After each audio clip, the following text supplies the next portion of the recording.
Good evening. Welcome to what is sure to be the most monotone, dry, boring 30 minutes of looking at baseball data in podcast YouTube form that you're likely to see this week. I am Easy, joined by nobody except for my dog. Where is she? I don't even know how to find her. There she is. Um, Yeah, so this is episode 2. Just looking at I've been staring at conditional formatting charts basically what feels like my entire life. So if you found your way to this corner of the internet, welcome. This is what I do. Um, so today I just wanted to take 30 minutes, a little pregame. My buddy Sheep doing his show at 9 p.m. So hop over there when this is done to do a draft. But I just wanted to look at a couple of things data wise, looking at 2023 weekly scoring. There are a couple of things. Lit pregame and Ori GM. Thanks guys for coming by. I want to look at a couple of things. So baseball is awesome because projections are pretty good. And available and free, and you can translate them very easily to season long scoring. However, I think you're doing yourself a major disservice if all you do is just kind of sort by projected points. There's definitely nuance. We'll talk about spikes and kind of I'm trying to sort of dub a what I call a spike score. But yeah, this is this data table here. Uh, yeah, go Yanks and a lot to the pup. This data table here I pulled in is about the top 200 or so players from 2023 hitters and their season long stats. And we'll look at weekly stuff, in a minute. But what I wanted to do is run the correlations between certain categories and how do we identify, do certain category, like player types, category spike, like in your head, right? You close your eyes and you picture as a slap hitter, the spiky guy that you're going to need in the playoffs. Is it the power hitter? Obviously, you think it's the power hitter, but um, trust, don't verify, or don't trust and then verify is kind of my philosophy. So I wanted to take a look at who are the spikier profiles and like, is it what you think it is? Spoiler alert, like yes. So what I did was looked at, and I think I'll probably publish this to the site. I have it, the weekly scoring, just downloaded from Fangraphs and applied the applied underdog scoring here. So just to look at this, and I've aggregated it, but just to show you proof that I kind of did actually do it. This actually sorted like weekly scoring, games, ABs, home runs, et cetera, how it totals to points. So just sorting last year, Julio had the highest, actually tied with Otani, but Julio's came in that playoffs. If you guys remember, I think it was like in the second round of the playoffs. So he had a really big advance rate. And then, a lot of the names that you would expect, right? Brent Rooker and Brian Reynolds making really surprise appearances here. Juan Soto sort of infamously spiking up, in the finals. So anyway, what this comes to, so what I did was essentially in a hidden table, what I did was pulled every player's median score and average. But like, so for example, Ronald Acuna's median score last year was 79.5. His average was 80. Did this for everyone. Otani's, Freddie Freeman, like a lot of these guys are actually fairly similar median versus mean. We'll get to that, in a minute. But basically, I wanted to look at how I define spike weeks. So we have everyone's median, and granted, like here's the asterisk: is it's noisy because it's 25 or so weeks of 5 to 7 game samples. But it's data. Take it with a grain of salt, but it's fun to look at if nothing else. So basically, looked at everyone's median. How many points in each week they scored versus their median, right? So Ronald Acuna, beat his median by 60 points this week, 50 points this week, then there's this week where he's below median, et cetera, right? So what I ended up tallying was standard deviations, plus or minus the median. What I did was I was trying to look at, is it worth looking at each player standard deviations, the league?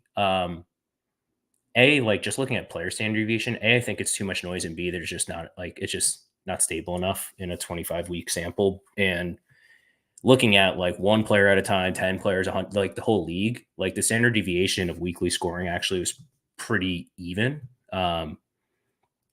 So I used the same for everyone. But basically looking at 3 different categories of spikes, and I'm still kind of thinking of names. Half spike, which is 1/2 a standard deviation above median. Spike, which is 1 standard deviation, and super spike, which is 2. So if that makes sense. 3 different types of spikes. So yeah, like you'll see Ronald Acuna's standard deviation was 24, Ohtani's was 32, whatever, but I think the league average was somewhere around 20. So think of half a spike for all intents and purposes as 10 points above their median. 1 spike is about 20 points above their median, and super spike would be about 30 points above their median. So essentially did that for everyone and aggregated it. So what I wanted to look at is like, how do these categories correlate to spikes? Who spikes the most? So looking at the spike gods last year, the 1.5 spikes, the stuff that we're really looking at. League average was around 8 to 10%. Small sample alert, Ellie De La Cruz, who's a pretty hot topic in value in these parts. JMC.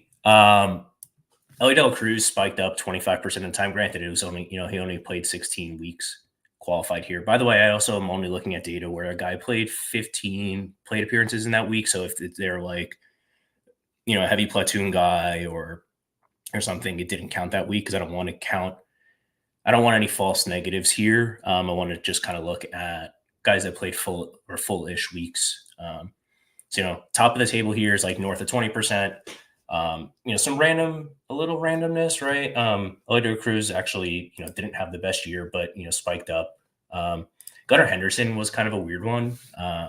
But then a lot of names that you'd sort of expect. Juan Soto, despite his reputation, really high slugging, good power guy. Luis Robert, no surprise. Jack Sawinski, definitely like the type that you would think of. I'll get more into it, but like a lot of lefties appearing on this chart. And I think one reason for that is, you can run into weeks where you just don't even face a lefty and you can really benefit. There's good and bad to that. Eddie Rosario in that Atlanta Braves lineup is a really interesting one. Not the best year, but, still pretty good. Nolan Jones, and then you start to get into some big names, Julio, et cetera. So, and as you go to the less spiky, you can come in close to 50%. But anyway, what I wanted to look at here is how to correlate. So games is pretty low correlation, which is nice. Plate appearances, pretty low. Batting average, extremely low. Extremely low. OBP, extremely low.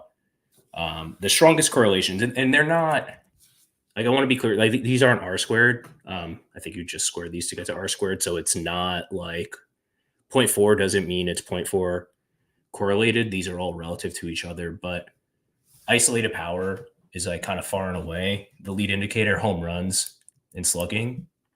So those are the things when I'm looking at guys that can differentiate, and this is kind of hits what you would expect, but it's nice to see the data, air quotes, back it up. Really strong correlations for home runs, isolated power, slugging. WOBA, if I could only look at one stat, I don't know if I would choose slugging or WOBA. Slugging kind of all-encompassing weights, well, not weights, it's just, total bases divided by plate appearances, but or is it ABs? But WOBA is a pretty good stat too, as an all-encompassing. Is there an archive for 23 preseason projections? Can we define common player? Is there an archive?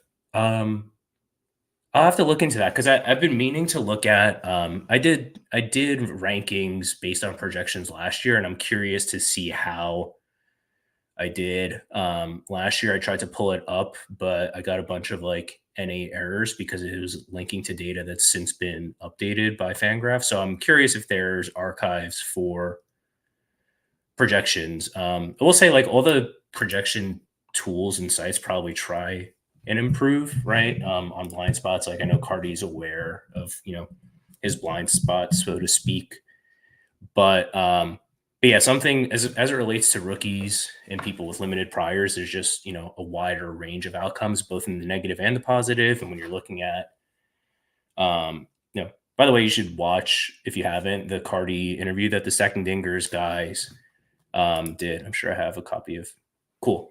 Oh yeah, and baseball probably has B3 baseball. That is probably has it in his sheet from last year. So I'm curious, um, but yeah, that's something that I'm trying to bake into my rankings is prospect profiles and how that contributes to upside. Because when you're looking at a mean projection, and I think it's mean, not median, what that everyone publishes to Fangraphs, in that range, in like an Ellie Del Cruz range of outcomes, he's just like a AAA level player.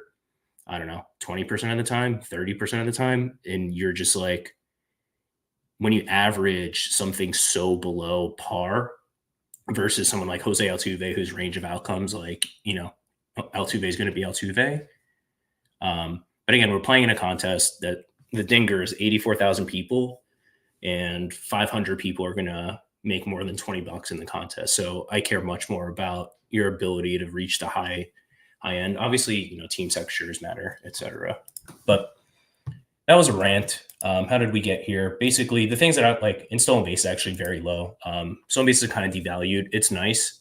It helps. It all adds up, but not highly correlated. Obviously, when you look at, some of the guys, like the spikiest guys, like Nolan Arenado didn't steal any bases. Like Ozuna stole literally zero. You got Schwarber with literally zero, etc. So stolen base is not a prerequisite for spikes. So yeah, home run is king. While I'm here, one other thing that I was trying to look at, and this is super small sample, but the narrative fits, or the data, quote unquote, fits what I want, which is nice. I identified 10. There's probably more. But 10 guys that really stood out to me is what I would call platoon hitters. And I tried to exclude catchers because catchers are kind of their own thing. I'll talk about catchers in a second. Platoon guys, these I believe are all lefties. There are some like historical like lefty killers, like the righties. I forget who's the most infamous example. That Cardi talks about that people give them shit for. But these are all lefties, that for the most part have a hard cap like of 130 or so games. You just give in, righties versus lefties. It's like 75-25, give or take. Patrick Wisdom is a lefty killer. He's not the like. I can't remember who the scrub is that killed lefties for a while and then one year had a bad year and Cardi victory lapped it. But yeah, these guys are all lefties. Like you face righties probably 75-80% of the time in the MLB. But James McCann. Yes, James McCann, catcher James McCann. So yeah, what I wanted to look at for platoon guys is like if you have, Jock Peterson, and you just face righties for an entire week, he's not going to sit, right? So like at the end of the year, he's going to play, 120 games, but it's not because he like sucks. He's like, possibly very good, especially against righties. So you can go a whole week with him, just facing righties, and he would play that whole week. So I wanted to look at it. I identified these 10 guys. There might be more. So I wanted to see like, do these guys spike more or less? Like, how's their median splits? Small sample alert, but it's cool. So I looked at and this has changed. Hopefully the data doesn't change. Unscripted, walking through Excel is fun. The median for these 10 guys, don't look at the absolutes, the change matters more, is 38 points per week. The mean is 42, but the difference is 10%. Granted, it's a small sample, et cetera, but it fits, so it's fun. The average for the entire rest of the league is 43 and a half in their, or the average median, and then the average mean is 45, so only 4% boost. So I don't know. Then a guy like Luke Fraley, for example, on the Reds, and he's got a couple of things going for him. Like strict platoon guy, plays in a good ballparks. Like you get a week where they face all righties in Great American Ballpark, like Yahtzee. Same thing for someone like Nolan Gorman. Super spiky profile. And then again, so the same thing here. Small sample alert, but 10% of these 1.5 spikes versus a league average of 7.6. In full spikes, 19 versus 16. So something interesting, like, someone like Nolan Gorman, right? He probably has a hard cap. Brandon Lau or Low, 50-50 there. I'll try both. Josh Naylor. These types of guys, I'm kind of leaning in say, like, you hope you run good in a week, because at their best, if you get a full 6 games in a week, these guys are really good and they can still compete, at times in 5-game weeks. So yeah, that's the kind of rundown on what I've looked at for spike weeks here. What I wanted to look at and like maybe make this semi-interactive in the next 15 minutes or so. A couple of eye charts. I don't know where to put my face. If this is better, I'm trying to make myself as small as possible, but just looking at how and when do you stack? How many players is too many players? Is stacking a thing in weekly baseball? So obviously, for those of us that play daily baseball, DFS, like conventional DFS and underdog DFS, like stacking has always been king. Literally, they set, like, the sites set rules on how many max players you can play on a single team, and for the most part, 80-90+% of pro style rosters stack the absolute maximum. That's for a day, right? Like you see like a matchup at Coors against Patrick Corbin with a team full of righties, like you stack that up. So it's like what's not been examined a whole lot. Like Chris looked at, advance rates, and I think that's really interesting, but I want to look at like actual performance data, like over a week. This matters obviously most in the playoffs. So like when a guy spikes, what are his teammates likely to do like over a week? And there's a couple of reasons I think that this works. One, if you're obviously playing bad teams, bad pitchers, bad bullpens, good ballparks, right? And also, if you just beat the crap out of a team in game 1 of the series and you get deep into the bullpen and you're facing position players, that has a spillover impact into game 2 and game 3 of that series as well. So that has always been my hypothesis, and looking at the data definitely bears that out. So I don't know if I want to go like team by team, or if anyone in the chat has teams and players they want to look at. I have Arizona pulled up because they're first in the alphabet. Atlanta's an interesting one to look at too, but let's start with Arizona. So pretty clearly here, if you just like, if your eyes don't hate me for this Christmas tree chart, like there's a lot of green in the same columns and there's red in the same column. So like looking at these 2 weeks here, and it's oriented, like each row is oriented so that a player's median is white, and then anything above that is green, and anything below that is red. So like these weeks where Corbin Carroll averages 65 and he gets 65-77. Christian Walker averages 56, gets 107-80. Ketel Marte, Jake McCarthy, who's far from a bopper. Same for Perdomo. So you can kind of look at it that way. And I want to look at a team like the Braves next, because they're probably the most fun example from last year.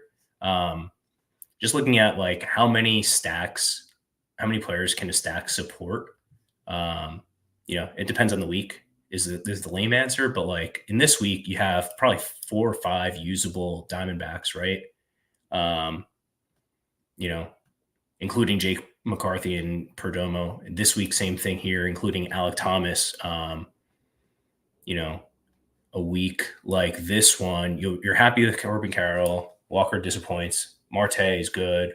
Gabriel Moreno, who you wouldn't draft, but like pretend it's could be anyone else, right? So you can definitely get stuff like that. But something I want to look at here, maybe look at Atlanta because they're more fun. So yeah, you look at like this week here for the week of June 12th. Acuna scores a very modest 97 points. That's tongue in cheek there. Ozzy Albies 110, Michael Harris 114, Orlando Arcia 86, Eddie Rosario 117. Travis d'Arnaud 45, which is not super great, but it was his highest of the season. Not an everyday player. Matt Olson, averaged 71 on the year, put up modest 75. Obviously, there's misses, right? Austin Riley didn't have the best week. So yeah, and then you have weeks like this, August 7th, where you have Acuna usable week, Olson, Albies, Riley, like gigantic smashes. Michael Harris at 81 points is a gigantic smash. So that's 5 guys there. Sean Murphy, 59 points, like is for sure usable. Orlando Arcia 55. So like you have like 5 to 7 usable guys this week. There's another week where you have like 4. So yeah, boring team like the Guardians. We'll look at that. We'll talk about Stephen Kwan. So what I wanted to look at here, so like this is like absolutes. And also you see the other thing, like there are downsides. Looking at this May 29th week, for example, and I can also like try and pull up the game logs and see like who was playing, like did they have a short week or something? But like obviously for all the good in stacking, there's definitely downsides and bads, but I think that's sort of a feature, not a bug, right? If Acuna is bad, then the rest of the team is likely to be bad, and it's going to be hard to save it anyway. But when it's good, I think you want to lean in, especially in the best ball format. So here's like a little chart that I did looking at teammate correlations, and you can change this for anyone, but we'll look at Acuna, and if the chat, I'll look at the Guardians next, Sheep, and then if anyone wants to throw out like a team and player they want to look at. So here's Acuna. This chart shows when Acuna has an above average week, what do his teammates do? Do his teammates have, and this percent is versus the teammates' average points. So for example, this week, Sean Murphy 149%. So he put up 115 versus his average of 43. No, that was the wrong column, wrong row. 46 versus 115. So he had 150% above his average, right? So just saying, if Acuna is above average, what do his teammates do?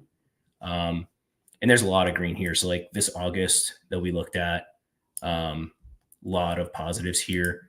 Like the top 3 players on the Braves scored 91% above their season-long average on this big week. This June week that we were looking at, Austin Riley had a bad week, Ozuna had a bad week, Murphy had a bad week, but then you have, a lot of spikes here. His top 2, Rosario and Michael Harris, but like on average, even with those negatives, like his teammates scored 37% above their average. So, and yeah, like on the season for Matt Olson was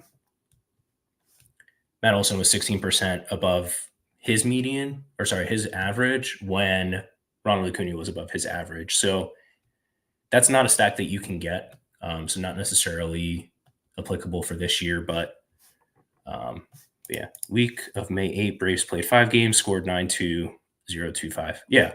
And if that week happens in the playoffs, there's 2 schools of thought. One is like, do you want to sneak Acuna by, right, on a down week? And the other is like, do you want to put yourself in position to benefit on the big weeks? I lean the latter, but balance is probably reasonable as well. And then what I want to look at is obviously the negatives here. So Acuna, when Acuna is below average, which still happens a lot, right? Average or median's a median, and when you're below that half the time, by definition, the median. So in this May 8th week, like Acuna was bad and like everyone else was like 40 to 50% below their average. And then on average for the season, like guys were like about minus 20% was Olsen.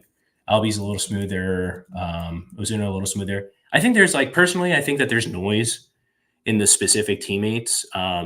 You could probably do some batting order stuff here, and there might be a little more correlation, but I do generally think as you score more runs, you go through more pitchers, you're likely in a better park environment or facing a bad team. So I think that tends to matter a little more.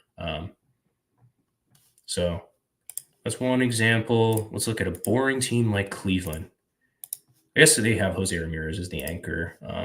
Not Stephen Kwan, who I was picturing in my head. Kwan is a fun topic here. Average 49, median 50 is always fun. Steady Eddie over here. You have a 78 pointer.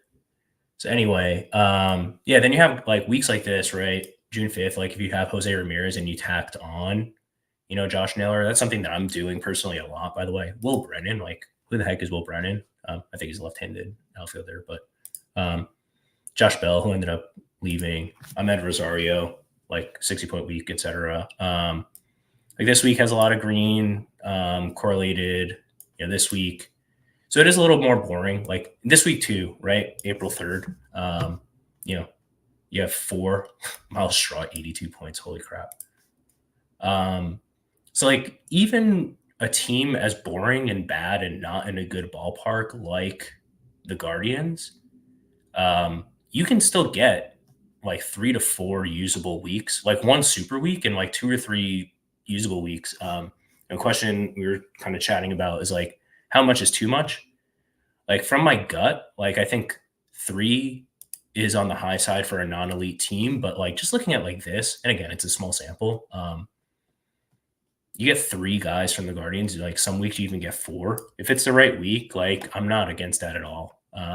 Especially if it's like low investment too, like Josh Naylor, etc. So I want to spend more time looking at this. If anyone has other, like, we're going to shoot over to Sheep in a couple minutes here. So, last call, if you have any like player or team that you want to look at.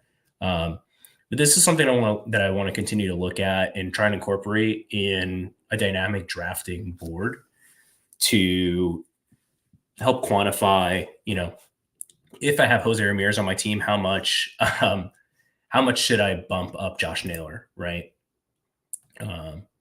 So my gut, like looking at it, is like, it's a couple percent, but that's still nice.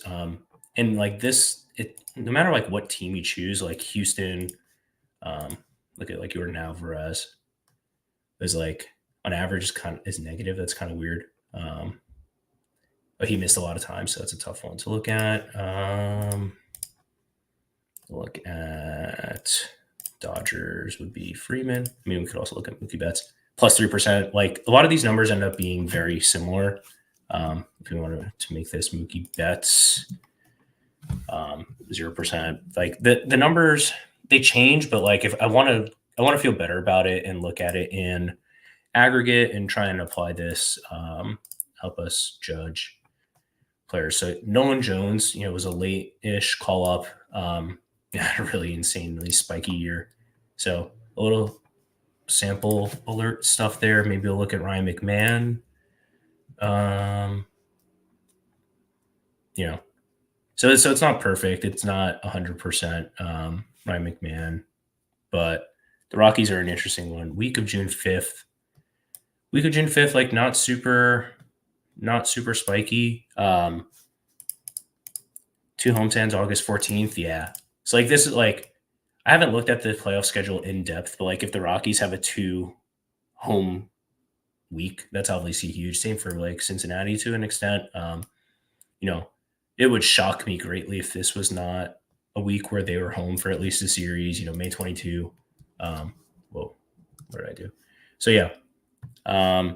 Thanks for watching. Thanks for tuning in. I'm going to kick it over. I'll drop a link in the chat for those of you still with me. Thanks for coming by. I think Sheep is going to do a draft. I'll drop that in the chat. Any questions? Like, hit a like, hit subscribe, comment, etc. Love you. Thank you. Adios.